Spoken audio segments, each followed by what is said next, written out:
Chapter 4. When Jane and Elizabeth were alone, the former, who had been cautious in her praise of Mr. Bingley before, expressed to her sister just how very much she admired him. "He is just what a young man ought to be," said she, "sensible, good-humoured, lively, and I never saw such happy manners. So much ease, with such perfect good breeding." "He is also handsome," replied Elizabeth, "which a young man ought likewise to be, if he possibly can. His character is thereby complete." "I was very much flattered by his asking me to dance a second time. I did not expect such a compliment." "Did not you? I did for you. But that is one great difference between us. Compliments always take you by surprise, and me never. What could be more natural than his asking you again? He could not help seeing that you were about 5 times as pretty as every other woman in the room.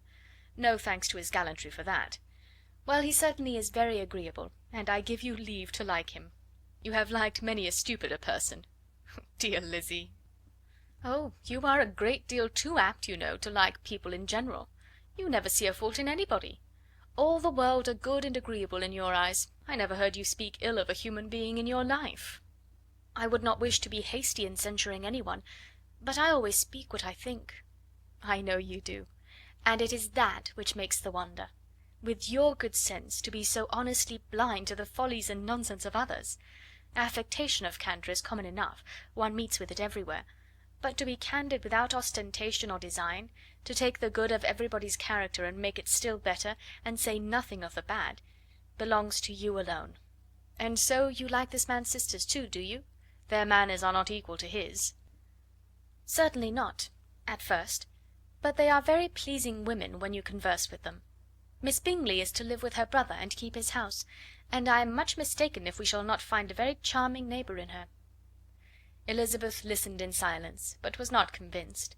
Their behaviour at the assembly had not been calculated to please in general, and with more quickness of observation and less pliancy of temper than her sister, and with a judgment too unassailed by any attention to herself, she was very little disposed to approve of them.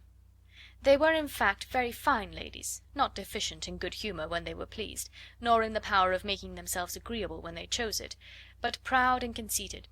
They were rather handsome, had been educated in one of the first private seminaries in town, had a fortune of £20,000, were in the habit of spending more than they ought, and of associating with people of rank, and were therefore in every respect entitled to think well of themselves and meanly of others. They were of a respectable family in the north of England, a circumstance more deeply impressed on their memories than that their brother's fortune and their own had been acquired by trade.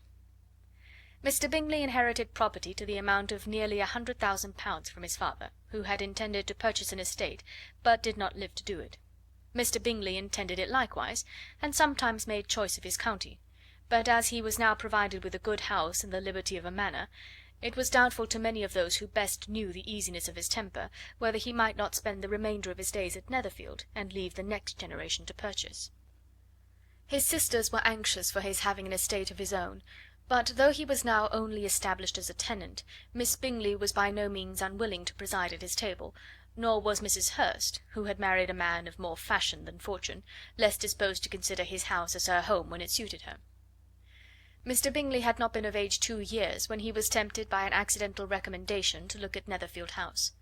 He did look at it, and into it, for almost half an hour, was pleased with the situation and the principal rooms, satisfied with what the owner said in its praise, and took it immediately. Between him and Darcy there was a very steady friendship, in spite of great opposition of character.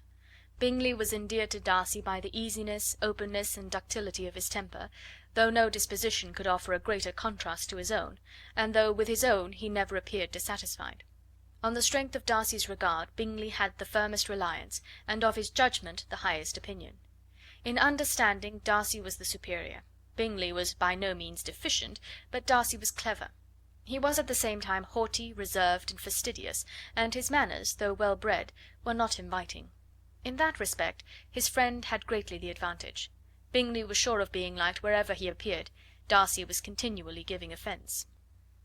The manner in which they spoke of the Meryton assembly was sufficiently characteristic.